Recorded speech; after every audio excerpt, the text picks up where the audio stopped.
ભગવાન કર્મ અને કર્મ દ્વારા જે જે સ્થિતિ પ્રાપ્ત થાય મનુષ્યની એને વર્ણન કર્યું છે। 31 માં ભગવાન કે ભગવાન વાજ કર્મણો દેવનેત્રે જંતુ દેહો બપતયે સ્ત્રિયા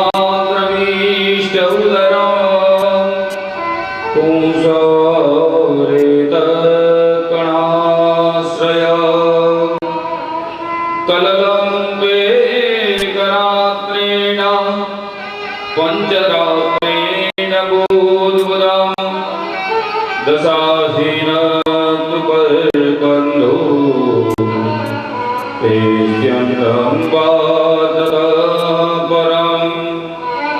मासेन तु शिरोदाभ्यां जो बालकनी भक्ति केम થાય છે भाजमहयाद्यङ्गविग्रह नखलोमास्थि चर्माणि लिंगछिद्रोद्यवस्त्रिभिः चतुर्भिर्धातवः सप्त पञ्चभिः सुदृढोद्धव षड्भिर्जरायुनाभित कुक्षोभ्राम्यदिदक्षिणे। अद्भुत बात करी છે માતાજીને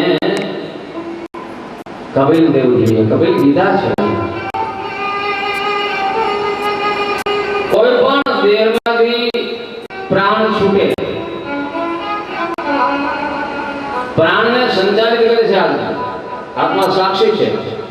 આ શરીરના સ્થૂલ સૂક્ષ્મને કારણ ત્રણ શરીરના પ્રકાર છે સ્થૂલ સૂક્ષ્મને કારણ શરીર સ્થૂલ શરીર આ છે આજે અન્નમય દેહ છે સ્થૂલ છે સ્થૂલ સૂક્ષ્મ અને કારણ શરીર થઈ ગયા એ જ્યારે આ કોઈ પણ મનુષ્યનો કોઈ પણ નો દેહ છૂટે એટલે તો પ્રાણ ધીમે ધીમે ધીમે ધીમે એ ગતિ કરે છે ઉપરના તરફ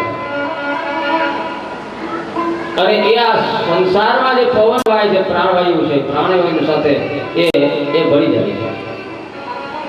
જ્યારે કોઈ પણ સમયે બારિશ આવે વરસાદ ત્યારે દરેક ઇન્ડિવિડ્યુઅલ હોય છે આ પ્રાણ આપણને સમક્ષ લાગે છે પણ ઇન્ડિવિડ્યુઅલ હોય એ પ્રાણ વાયુમાં ઓગળે છે અને વાયુ તે વાયુ છે એ પાણીમાં દ્રાવ્ય છે ઓગળી જાય આખો પાણી બે ભાગ હાઇડ્રોજન બે ભાગ ઓક્સિજન એ વાયુ તેનાથી બનેલો છે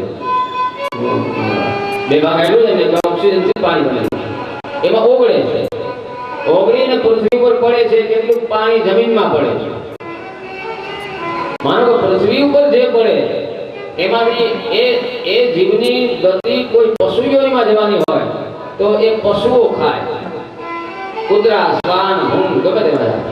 હવે અહીંયા કપિલ દેવજી માતાજીને મનુષ્ય યોનિની વાત કરે છે કે માનો કે એ મનુષ્ય યોનિમાં આવવાનો છે તો એ કોઈ પણ પુરુષ સ્ત્રી ખાય તો એમાંથી રજ અને શુક્ર બને છે 7 ધાતુઓ બને છે અનાજમાંથી અન્ન આપણે ખાઈએ છીએ એમાં 7 ધાતુઓ બને છે એમાં અસ્થિ એટલે હાડકા મજ્જા લોહી આ શુક્ર આ બધા 7 ધાતુઓ છે ધાતુઓ।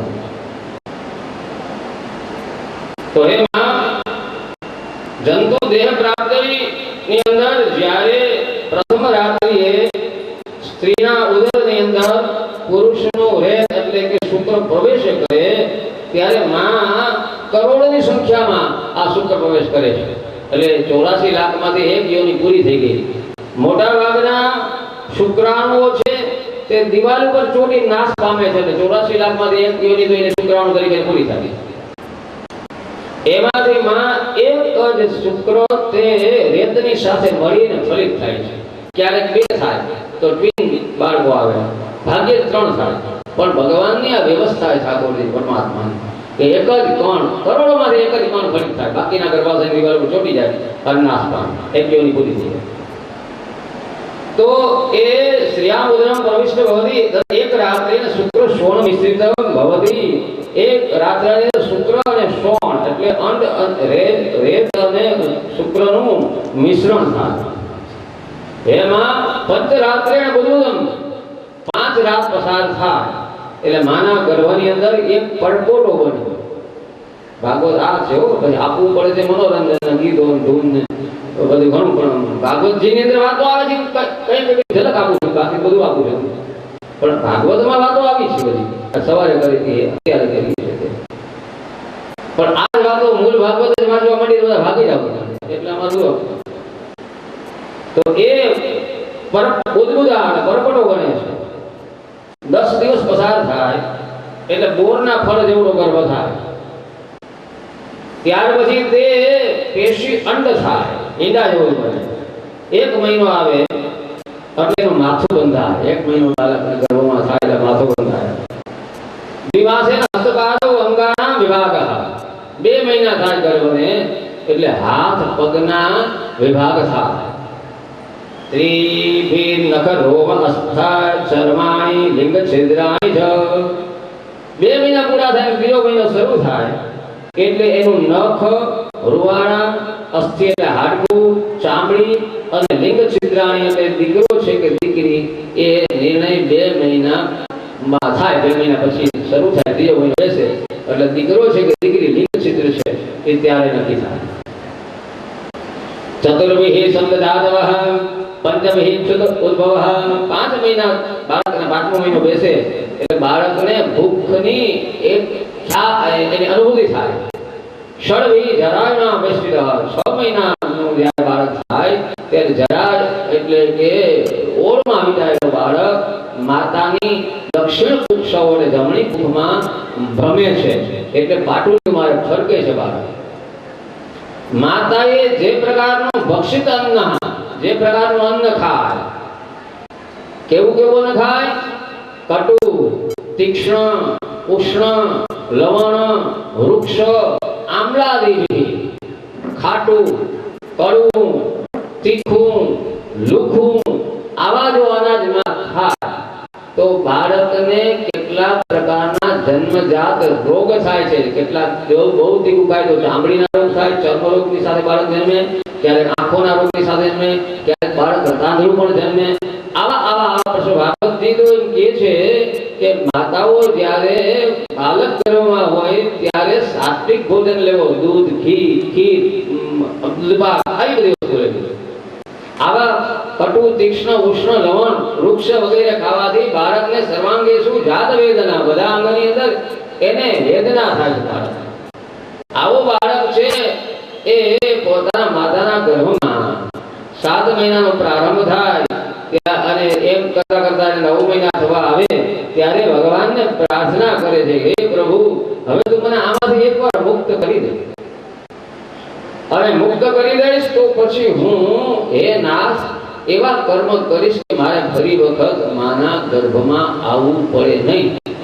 આમ ક્રમ બતાવ્યો છે ભાગવતજીને, તો ક્રમ બતાવ્યો છે. મને મેડિકલ ટર્મ્સ ખબર ન હોય પણ તો ભણતું. પણ આ જે આમાં લખા છે સંસ્કૃતમાં શ્લોક, એનો અર્થ હું આપને કહું કે ગર્ભગત શિશુ એટલે કે મેં તમને કહ્યું 1 દિવસ 5 દિવસમાં પરપોટો બને, પછી એક ઈંડું બને, પછી 1 મહિનો થાય એટલે માથું બંધાય.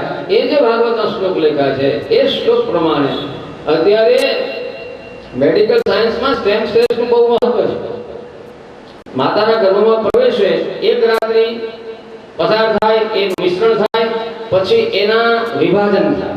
વિભાજન આ પ્રમાણે થાય કે 2, 4, 8 અને 16 સુધી 16 સુધીનું વિભાજન થાય. અને આ જે ગર્ભમાં વિભાજન થાય એને મેડિકલ ટર્મમાં મને મારો વિષય નથી, આ ડોક્ટરો કોઈ ખબર હોય છોકરા ભણતા હોય પણ એને મોર્યુલા કહે છે. મોર્યુલા, આ સંસ્કૃતમાં મોર્યુલા શબ્દ નથી, એને મોર્યુલા કહે છે. અને 16 સુધી વિભાજન થયા પછી એને સ્ટેમ સેલ્સ કહે છે. એ જે વિકસિત થાય એટલે સ્ટેમ સેલ્સ કહેવાય. અને સ્ટેમ સેલ્સ દ્વારા કિડની, મગજ, હાડકા, સપ્તધાતુ અને શરીરના અંગો બધી જ વસ્તુઓ એનાથી બંધાય છે. તો આ સ્ત્રી બીજ અને શુક્રાણુના સંયોગથી ગર્ભમાં માનવ શરીરનો પ્રથમ કોષ જન્મ ઝડપથી વિભાજિત થાય છે 2, 4, 8, 16 સુધી. આ ગર્ભને વિજ્ઞાનની ભાષામાં પરિભાષામાં મેડિકલ ટર્મમાં મોલ્યુલા કહેવાય છે. આ મોલ્યુલાને વધારે વિભાજન થાય અને જે કોષ ઉત્પન્ન થાય તેને સ્ટેમ સેલ્સ કહે છે. અને આ કોષમાંથી શરીરમાં લોહી, હાડકાં, સ્નાયુ, મગજ, કિડની, હૃદય આ બધા કોષ તૈયાર થાય.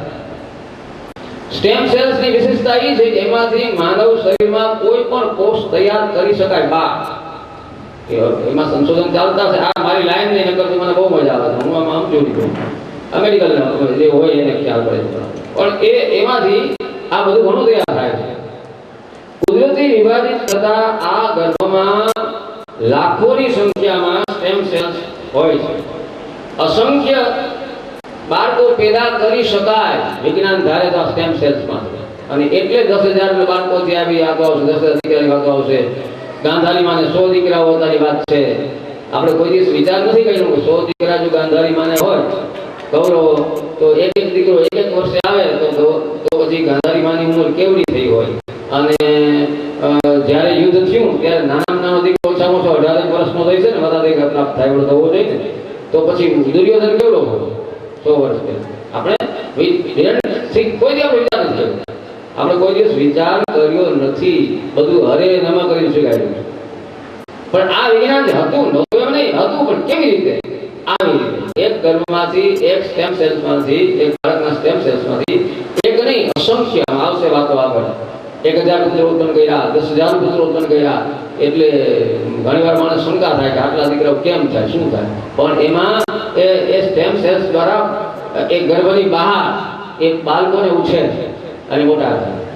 તો ગાંધારી માને પણ એક જ પિંડનો જન્મ આપ્યો હતો. એક જ તે બહાર ટેસ્ટ બેબી લેવડાને પ્રાથમિક પ્રયોગો ચાલે છે ને એવી રીતે એમાંથી 100 બાળકો એક સાથે ઉત્પન્ન થયા. એક જ ઉંમરના હતા.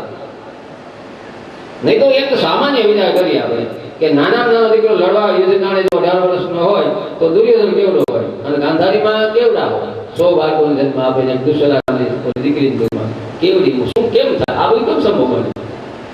અત્યારે તો વિચારીએ અને એને બહુ યુગ નથી થયા. 5,000 વર્ષની ગાળો છે. કલિયુગ બેસી ગયો હતો એટલે આપણે અપેક્ષા સતયુગ જેવી ન રાખી શકીએ કે આટલી બધી લાંબી ઉંમર હોય. પણ આ વિજ્ઞાન છે. હવે અત્યારે કુદરતી વિભાજિત થતા ગર્ભના લાખોની સંખ્યામાં સ્ટેમ સેલ્સ હોય છે અને અસંખ્ય બાળકો પેદા કરવાની સામર્થ્ય એ વિજ્ઞાનમાં સ્ટેમ સેલ્સ દ્વારા છે. ગર્ભને વિજ્ઞાનને અત્યારે જો એકમાંથી 1000 બાળકો ઉત્પન્ન કરવા આવે તો એક ગર્ભનો ભોગ લેવો પડે. એક ગર્ભનો ભોગ લઈએ તો હજારો બાળકો થઈ શકે એકમાંથી. પણ પુરાણ કાળમાં વિજ્ઞાનમાં મૂળ ગર્ભને સલામત રાખીને એના જ સ્ટેમ સેલ્સથી 10,000 1000 ઇચ્છિત એટલા બાળકો ઉત્પન્ન વિજ્ઞાન કરી શકતું. અત્યારે વિજ્ઞાન એક ક્ષેત્ર પ્રગતિમાં છે ને વિજ્ઞાને શીખાયું છે આટલા બાળકો એ ગર્ભમાંના સ્ટેમ સેલ્સ દ્વારા થાય. વૈજ્ઞાનિકોના મતે નિસંતાન દંપતી માટે આ એક આશા છે. અને યુકેમાં શેફિલ્ડ યુનિવર્સિટીના રિપ્રોડક્ટિવ બાયોલોજિસ્ટ છે પ્રોફેસર હેરી મૂર એને એવું જાહેર કર્યું છે કે આ સ્ટેમ સેલ્સ દ્વારા તેમણે પ્રીમોર્ડિયલ જર્મ સેલ્સ તરીકે ઓળખાયા કોષ તૈયાર થયા છે જેમાંથી શુક્રાણુ અને સ્ત્રીબીજ બધા તૈયાર કર્યા છે. આ સ્ટેમ સેલ્સ માટે અત્યારે વૈજ્ઞાનિકો થેરેપેટિક ક્લોનિંગ ની એક પ્રયોગ કરી રહ્યા છે અને એ દ્વારા આ પ્રયોગ શાળામાં ક્લોનિંગ દ્વારા માનવ ગર્ભ તૈયાર કરવાનો પ્રયત્ન ચાલે છે. જો એને એ દેશના સેનેટની મંજૂરી મળશે તો આવા બાળકો અયોનિત બાળકો ઉત્પન્ન થઈ શકશે જેટલા ધારે તે. પણ પ્રશ્ન એ છે કે જેમ લોકો અત્યારે કિડની વેચે છે, લોહી અપરંપાર છે, તો આવો આ બાળક જન્મે ત્યારે સૌ પ્રથમ પોતાની માતાને પ્રેમ કરે.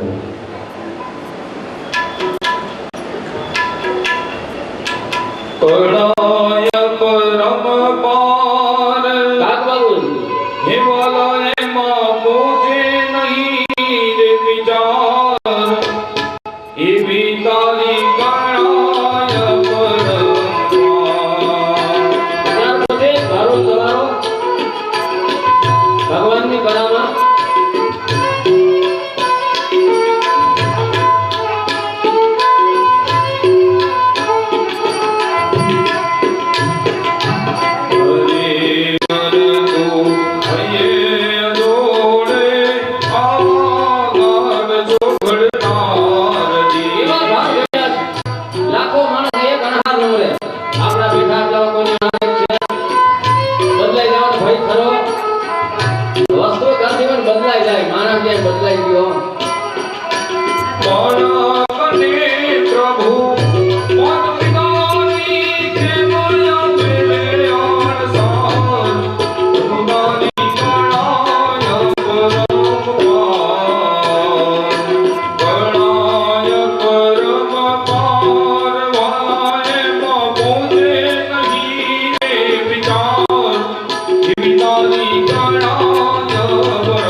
10 ગ્રામ બિયારણ લઈને ખેડૂત પોતાના ખિસ્સામાં પડીકી નાખીને વયો જાય ખેતરે વાડી, અને એ ટમાટા કે એ મરચા વાવી દે, અને એ વાવી દીધા પછી એ જ્યારે એનું ઉત્પાદન લે ત્યારે આખા ટ્રેક્ટરના કઠડા ભરી ભરી માર્કેટમાં લઈ જાય હરાજીમાં. એ કોનું સામર્થ્ય છે? મહેનત તમે કરી, ખેડૂતે મહેનત કરી, એને પાણી ભાઈ એની માવજત લીધી, દવા નાખી, પણ એ ઉત્પન્ન કોણે કર્યું છે? ઉત્પન્ન કરનારો કોણ છે? પ્રયત્ન કર્યો, ઉત્પન્ન કોણ કરે છે? એટલે આ બાળક પોતાના માતા અને પિતાની કેટલીક અંશે આકૃતિ અને પ્રકૃતિ લઈને જન્મે છે, થોડોક સ્વભાવ લઈને જન્મે છે બાળક, અને કેટલીક આકૃતિ આહાર પણ લઈને જન્મે છે.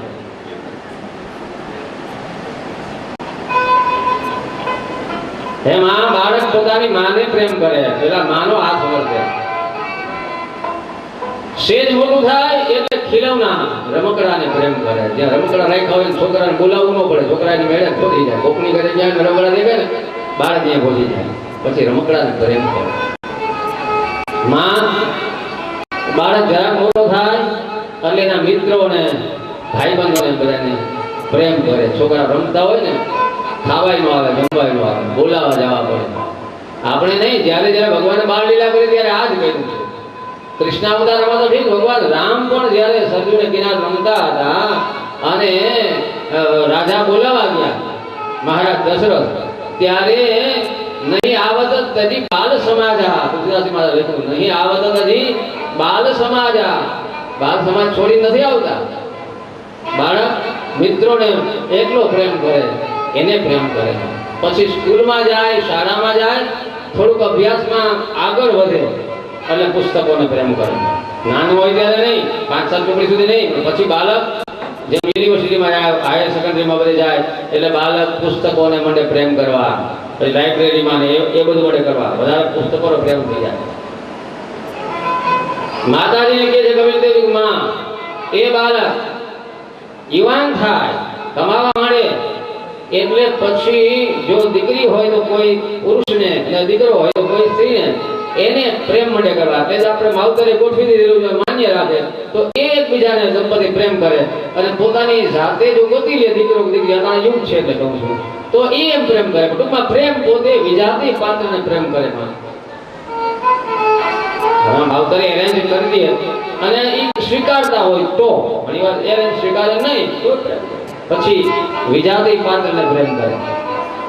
માં પછી એકાદ બાળક થાય, એટલો બધો કમાવાની એને લગની લાગે કે પછી પત્નીને પ્રેમ કરતો પણ પૂરો થાય અને પૈસાને મને પ્રેમ કરવો. પછી કમાવા, પછી ઘણી બહેનો ફરિયાદ કરતા હોય કે રવિવારે ઘરે નહીં, રવિવારે દોડા દોડી, રજાઈ બધાને રજા ને રજાઈ નહીં, આખો દી બસ ફેક્ટરી કર્મચારીઓ રજા હોય એ ત્યાં કઈ કામ કરતા હોય. આ ફરિયાદ મોટા ભાગની બહેનોને પછી પૈસાને પ્રેમ કરે, રૂપિયા દ્રવ્યને દક્ષિણે પ્રેમ, અને પૈસાને પ્રેમ કરતો કરતો આધેડ અવસ્થામાં થાય અને બાળકો 1 કે 2 જે હોય માટે મોટા થવા, એટલે પછી વ્યવહારના કામમાં ગુજવાય છે. પછી એને વ્યવહારિક એને બાળકોને થાળે પાડવા અને જોબમાં ફિટ કરવા, પોતાની ફેક્ટરી કારખાનામાં બધી શરી કરવું, એમને વરવા પહેણાવા વ્યવહારિક કામમાં. એટલે પછી પ્રેમના પાત્રો બદલતા ગયા બધા, પછી એ કામમાં પડે, પછી વેપારીઓને એ બધામાં ગોઠવાય છે, ગુજવાય છે. એ પ્રૌઢાવસ્થા જ્યાં પૂરી થાય ત્યાં બાળકો પણ મોટા થઈ ગયા હોય, એને ત્યાં બાળક હોય એવડા થઈ ગયા હોય. પ્રૌઢાવસ્થાએ બાળકો પહોંચવા આવે ત્યારે આ જીવ છે વૃદ્ધાવસ્થાને પહોંચે છે. માં એને આખી દુનિયાને જન્મો ત્યાંથી માથી માંડીને છેક સુધી બધાને પ્રેમ કરતો આવ્યો, અને જ્યારે સાવ વૃદ્ધ થાય ત્યારે એને પ્રેમ કરનારું ક્યારે કોઈ રહેતું નથી, ત્યારે કોઈ નથી રહેતું. બધે વ્યવહાર નિભાવે બધા, બસ બાપા કે તો મારી હોય સમયસર ખાવાનો, કોઈ કે સારવાર કરે, પણ પ્રેમ કરનારું કોઈ નથી. સમજો છો, વ્યવહાર કરવો, ખાવું પીવાનું આપવું, સાચવવા એ વાત જુદી છે, અને ભીતરથી એ જે બાળકને આપણે પ્રેમ કરતા હોય એવો માવતરને પ્રેમ કરવો, આ વાત જુદી છે. આ બાળકમાં ફેર છે. માવતરની સેવા કરતા હોય, કદાચ એને આવશ્યકતાઓ પૂરી કરતા હોય, આપણે સાચવતા હોઈએ, પણ પ્રેમ કરવો અને વ્યવહાર કરવો છે. જેને સતત બધાને જુદા જુદા પાત્રોને પ્રેમ કર્યો, એને પ્રેમ કરનારું પછી કોઈ ન રહે વૃદ્ધાવસ્થા. તો માં કપિલદેવજી કહે છે માં દેવહૂતિને માં એવા પાત્રને પ્રેમ કરો કે જે પ્રેમનું પાત્ર પછી બદલવું ન પડે. અને એવું પાત્ર જગતમાં કયું છે તો કે મારો મનમોહન ગોપાલ ગોવિંદ એવું પાત્ર છે. મીરાબાઈ નાની બાળકી અને ગામમાં કોઈની બારાત આવી હતી, જાન આવી હતી, એને રવેશમાંથી ઝરૂખામાંથી જોયું, માની પાસે મેં કહ્યું માં શું છે આ, કેમ છે તો વરરાજો છે, વર્ણવાયો છે, એ લગ્ન છે. નાનકડી બાળકી શું સમજે નાની એ તો માં મારો પતિ ક્યાં, મારો વરરાજો ક્યાં? એટલે સ્વરૂપ બતાવી દઉં કે આ ગિરધર ગોપાલ તારો. માને એમ કે આ પૂછતી મટે ને છોકરું માથું કાઢું મટે એટલે બતાવી દીધો ગિરધર ગોપાલ તારો થાય બસ, એટલે માથું નો ખાય. અને ઈ ગિરધર ગોપાલ ને વરી મારા બાપ અને છેલ્લે દ્વારકાધીશમાં હમાઈ ગઈ. દ્વારકાધીશમાં સદેહે દ્વારકામાં સમાઈ ગઈ.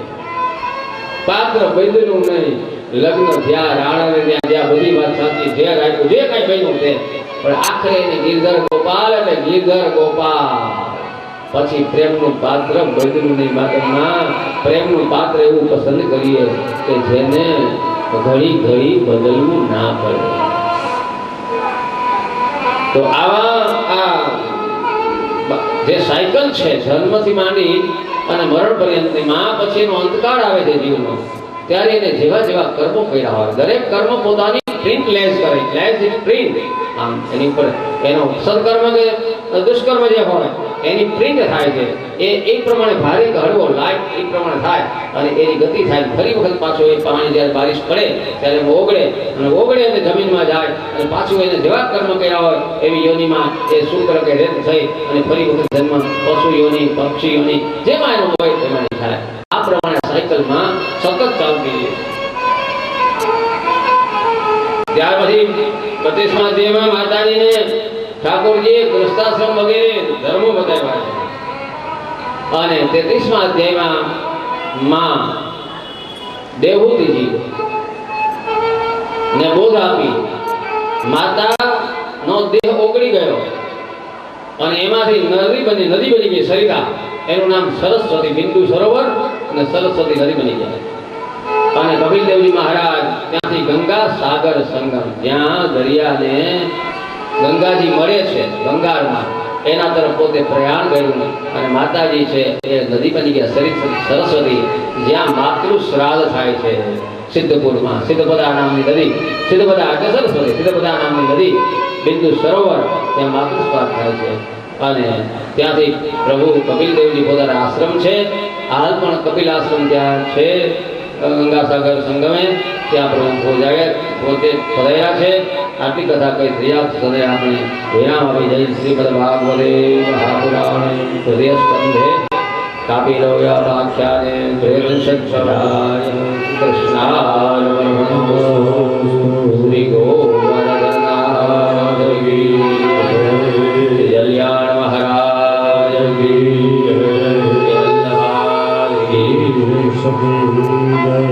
ત્રીજો સ્કંદ શ્રી ઠાકોરજી ગોવર્ધનનાથજી જે પાછળ બિરાજે છે એમનું દક્ષિણ બાહુ હતું. અને હવે આપણે સંકિત કર્યા પછી જે ચતુર્થ સ્કંદ ચોથા સ્કંદનો પ્રારંભ કરશું એ પ્રારંભ છે ઠાકોરજીનું વામ બાહુ, ડાબો હાથ છે. એટલે આપણે ચોથા સ્કંદને પ્રારંભ કરીએ પહેલા ભાવ અને પ્રેમથી. આપ સૌ અમારા ઋષિવરીઓ સાથે સંકીર્તનમાં સંમેલિત થાવ. માનો મેં આપને પહેલે દિવસે કહ્યું હતું, જાણવું એ જ્ઞાન અને માનવું તે ભક્તિ. ભાગવતમાં જ્ઞાન પણ છે, જાણી પણ શકાય અને માણી પણ શકાય.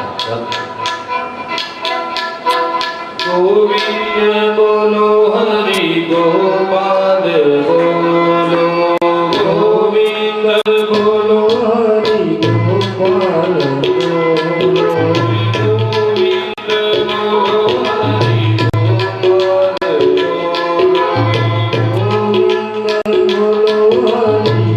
બોલો હરિ ગોપાલ બોલો.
रिश्ता पुराना हो, दुनिया वाले क्या जाने मेरा रिश्ता पुराना है। श्याम तुझे मिलने का सत्संग ही बहाना आना, कभी शिव रूप में आना, कभी शिव रूप में आना, कभी शिव रूप में आना। त्रिशूल हाथ लेके सती साथ लेके चले आना, प्रभु जी चले आना। त्रिशूल हाथ लेके सती साथ लेके चले आना, प्रभु जी चले आना।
पुत्रिका धर्ममाश्रित्य सदरूपानुमोदिता सदरूपानुमोदिता। આપણે સવારે વાત કરી મનુ મહારાજને ત્રણ કન્યાઓ થઈ, આકૃતિ, દેવહૂતિ અને પ્રસૂતિ. જે મેં આપને સ્પષ્ટતા કરી હતી કે મૈથુની સૃષ્ટિનો જ્યાંથી પ્રારંભ થયો આદિ ગુરુ મનુ મહારાજ અને સદરૂપા નામના સ્ત્રી, આકૃતિ, દેવહૂતિ અને પ્રસૂતિ. એમાં દેવહૂતિની કથા અત્યારે તમને કહી, કપિલ દેવજી તેનાથી થયા તે. હવે આ ત્રણ કન્યાઓમાં જે આકૃતિ નામની દીકરી હતી એ રુચિ નામના રુચિ પ્રજાપતિને પુત્રિકા ધર્મથી આપી હતી. પુત્રિકા ધર્મ એટલે શું? એમને દીકરા હતા બે, છતાંય પુત્રિકા ધર્મથી આપી. ભાગવતમાં મેં તમામ પ્રશ્નોના સોલ્યુશન છે, બધા જ પ્રશ્નોના સોલ્યુશન છે. કોઈ ને દીકરીઓ જ હોય, હવે તો પ્રશ્ન છે તો પણ ઘણાને 2, 4, 5 દીકરીઓ હોય, દીકરાની રાહ જોતા હોય, દીકરો ના હોય તો શું કરવું? તો ભાગવતમાં એનું પણ સોલ્યુશન છે. મનુ મહારાજના દીકરા હતા બે, છતાં એને રુચિને જે દીકરી આપી આકૃતિ નામની તે પુત્રિકા ધર્મથી આપી. પુત્રિકા ધર્મનું વર્ણન એવું છે ભાગવતમાં કે મોટી દીકરીને જ્યારે પિતા કન્યાદાન આપે ત્યારે કન્યાદાનમાં એક વિશેષ સંકલ્પ કરે, વિશેષ સંકલ્પ કે અભાદ્રકાય પ્રદાસ્યામિ તોભ્યમ કન્યામ અલંકૃતામ યસ્યામ યો જાયતે પુત્ર સમે પુત્રો ભવેદિતિ. દીકરીના આગળ સંકલ્પ કરે કે અલંકૃત કરેલી આ દીકરી હું તમને આપું છું અને એમનો જે પહેલો દીકરો થશે એટલે પેલામાંનો દીકરી થાય તો એ નહીં, પણ જ્યારે એનો દીકરો થાય બીજો કે ત્રીજો ગમે અથવા પેલા જ્યારે પણ દીકરો થાય તે દીકરો તે મારો દીકરો ગણાશે. આવો એક સંકલ્પ વિશેષમાં દીકરીને એનો પિતા કન્યાદાન વખતે આપે. એ દીકરીને ત્યાં જે દીકરો થાય, પેલો દીકરો થાય કે બીજો દીકરો થાય, એ નાનાની ગોદ આવે. નાનાનું એને ગોત્ર લાગવું પડે, એની ઓટન અટક લાગવું પડે. દીકરો છે નાના, આ ભાતૃકા ધર્મ છે. એના ધર્મથી પુત્રિકા ધર્મથી પરણાવી. તેનાથી એક જોડકું જન્મ્યું. જે પુરુષ હતો તે યજ્ઞ એટલે યજ્ઞ, અને જે કન્યા હતી તે સમના વિષ્ણુના અવતાર ગણવામાં આવે છે. તો આ પ્રમાણે એનો વંશ કયો? ચોથા સ્કંદદેવ ઠાકોરજીનો આ બાહુ છે, ગોવર્ધનનાથજી. અને એમાં 4 પ્રકરણ પ્રધાન છે મુખ્ય: ધર્મ, અર્થ, કામ અને મોક્ષ. ચતુર્વિધ પુરુષાર્થમાં એ 4 પ્રકરણ બતાવ્યા. તો 4 પ્રકરણમાં પેલું પ્રકરણ 7 અધ્યાયનું, જે ધર્મ પ્રકરણ કહેવાય છે. ધર્મ 7 રીતે સિદ્ધ થાય. 7 પ્રકારની શુદ્ધિ ધર્મમાં હોવી ઘટે. સૌ પહેલા દેશ શુદ્ધિ હોવી જોઈએ, ત્યાર પછી કાલ શુદ્ધિ હોવી જોઈએ, સમયની શુદ્ધિ કાલ શુદ્ધિ હોવી જોઈએ. મંત્ર શુદ્ધિ હોવી જોઈએ. ધર્મ પ્રાપ્તિ કરવા માટે મંત્રની પણ શુદ્ધિ હોવી જોઈએ. મંત્ર ઘણી વખત આપણે અશુદ્ધ બોલતા હોઈએ છીએ. ઘણી જગ્યાએ ગામડાઓમાં કથાઓમાં ઓમ નમો ભગવતે વાસુદેવાય બોલાવતા હોય. લોકોની ઘરેડ એવી રીતે ઓમ નમો ભગવતી જ બોલે. ભગવતે ભગવતનું રૂપ છે, ભગવતે ભગવતનું રૂપ છે. તો એવું બધું બોલે. એટલે મંત્ર શુદ્ધિ પણ હોવી જોઈએ, દેહની શુદ્ધિ પણ હોવી જોઈએ, વિચારની શુદ્ધિ હોવી જોઈએ. વિચાર પણ શુદ્ધ હોવો જોઈએ, અને ઇન્દ્રિય શુદ્ધિ હોવી જોઈએ, અને 7મી તે દ્રવ્ય શુદ્ધિ હોવી જોઈએ. 7મું દ્રવ્ય શુદ્ધ હોવું જોઈએ. ધર્મ આ 7 પ્રકારનાથી ધર્મ થાય, અને એને ધર્મ પ્રકરણ કીધું છે 7 અધ્યાય. આટલા પ્રકારથી ધર્મ થાય. એમાં બધાયનો એક એક લઈએ તો 2 દિવસ રહે જાય, સાથે લઈએ તો એકાદું આપણે લઈએ કે એમાં દ્રવ્ય શુદ્ધિ પર ભાર મૂક્યો છે. ધર્મ પ્રકરણમાં છેલ્લું તે દ્રવ્ય કીધું. દ્રવ્ય શુદ્ધ હોવું જોઈએ, નેક કમાયેલું દ્રવ્ય હોવું જોઈએ. અનિતિથી કમાયેલું દ્રવ્ય જો ગુરુના ઘરમાં જાય, મંદિરમાં જાય તો ત્યાં પણ અનિષ્ટ કરે. ઘણી વાર પણ એમ થાય કે આચાર્યો અથવા તો મહાત્માઓ ના કોર્ટમાં કેસ થાય તો શું કોર્ટનો ન્યાયાધીશ મહાત્માઓનો ન્યાય આપી શકે? તો મહાત્માઓને શા માટે કોર્ટમાં જવું પડે? ભાઈ, કોઈ પણ સંપ્રદાયના આચાર્યોને શા માટે જવું પડે કોર્ટમાં? તો ક્યાં ક્ષતિ છે? તો કઈ ક્ષતિ છે કે ગમે તેનું દ્રવ્ય સ્વીકારી લીધું હોય, અને દ્રવ્ય કેવી રીતે આવ્યું હોય તો જાણતા નથી. એટલે દ્રવ્ય શુદ્ધિ ધર્મમાં પેલો પાયો છે, છેલ્લો 7મો પાયો છે. 7મો બતાવ્યું છે દ્રવ્ય શુદ્ધિ. પણ દ્રવ્ય શુદ્ધ હોય એનાથી ધર્મ કરાય. ભલે એક રૂપિયાનું દાન કરો. રૂપિયો જેને તમે દાન કરો એને ઉગી નીકળવો જોઈએ. 1 લાખની જરૂર નથી. અને એવા કિસ્સા ઘણા બધા સનાતનમાં છે. અને પુષ્ટિ માર્ગમાં પણ વૈષ્ણવો જે હોય ને સત્સંગ ભગવત કરતા હોય તો જાણતા હશે કે કુશાજીના સમયમાં ગોકુલમાં દાન આપવા માટે લાડભાઈ ને ધારભાઈ નામના 2 ક્ષત્રિયાણીઓ આવ્યા હતા. સિંહોરી નામ હતા, અને એને સુવર્ણ મુદ્રાઓની થેલી ધરી. ત્યારે ગુસાઈજીએ અનાદર નહીં પણ એમ કે સ્વીકાર્યું નહીં કે અમારે દ્રવ્યની આવશ્યકતા નથી, સોના મોહરોની આવશ્યકતા વિવેકથી એનો સ્વીકાર ન કર્યો. એટલે પેલી, કારણ કે એક ક્ષત્રિય રાજાની રાણીઓનું દ્રવ્ય હતું, અને દ્રવ્ય એ શુદ્ધ નહોતું. પ્રજાની પાસે કરના રૂપમાં લીધેલું, પ્રજાની પીડાથી પ્રાપ્ત કરેલું દ્રવ્ય ના પાડે. હવે એ જ્યારે એ બંને નિરાશ થયા, પણ ગુસાઈજીની અનુપસ્થિતિમાં એમના એક અધિકારીએ કોઈ કરપ્શન કરવાનો હેતુ નહોતો. શુદ્ધ બુદ્ધિથી એમ કે ક્યારેક કામ લાગશે, શું કામ ના પાડી હશે આચાર્યશ્રી. એટલે એ સોનામોરોનો સ્વીકાર કર્યો અધિકારી. અને એ સોનામોરો પોતાને નથી જોઈતી, પણ ગોકુળમાં ત્યારે મંદિરનું કામ ચાલતું હતું. એ મંદિરની છતમાં સોનામોરો નાખી દીધો. એમ કે કોઈક વખત ક્યારેક કટોકટીમાં આ સોનામોરો આપણને કામ લાગે.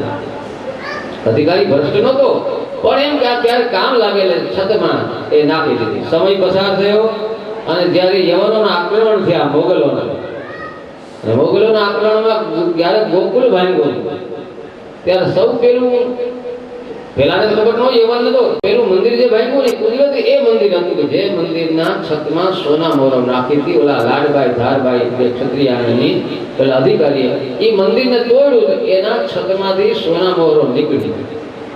એટલે પેલા મુગલોને એમ થયું કે આ હિન્દુઓના બધા જ મંદિરોમાં છતમાં સોના મોરો જ નાખતા હશે, એટલે એ એકની આશાએ બાકીના બધા મંદિર તોડી નાખ્યા. ન સ્વીકાર્યું હતું. ન સ્વીકારવાનું કારણ એ હતું કે દ્રવ્ય યોગ્ય નહોતું એટલે ન સ્વીકાર્યું. અને ન સ્વીકાર્યું તો એ અધિકારી સ્વીકાર્યું, બધા મંદિર તોડ્યું. એટલે દ્રવ્ય શુદ્ધિ હોવી જોઈએ. દ્રવ્ય શુદ્ધિ ધર્મ આ સાથે પગથિયાની આપણે ચર્ચા કરી શકીએ, પણ એટલું આપણી પાસે સમય નથી. 7 પ્રકારની શુદ્ધિ એ ધર્મ પ્રકરણ. પછી અર્થ પ્રકરણ આવ્યું. અર્થ પ્રકરણમાં 5 અધ્યાય છે. 5 રીતે અર્થ પ્રાપ્તિ થાય ધન કમાવા. એમાં પહેલું પગથિયું છે માતા પિતાના આશીર્વાદ. કોઈ પણ નવો પ્રોજેક્ટ શરૂ કરે છોકરાઓ તો ભલે એના પિતાએ વ્યવહાર છોડી દીધો હોય, બધું સંભાળતા હોય દીકરાઓ, છતાંય મા બાપને પૂછવું જોઈએ, માતા પિતાના આશીર્વાદ લેવા જોઈએ કે પ્રભુજી આપણે આ નવો પ્રોજેક્ટ કરીએ છીએ આ જગ્યાએ આ પ્રકારનો એને સમજાવવા. બીજું છે ગુરુ કૃપા, ગુરુદેવની આજ્ઞા હોવી જોઈએ. ત્રીજો છે ઉદ્યમ, પછી પ્રયત્ન હોવો જોઈએ. ચોથો છે પ્રારબ્ધ,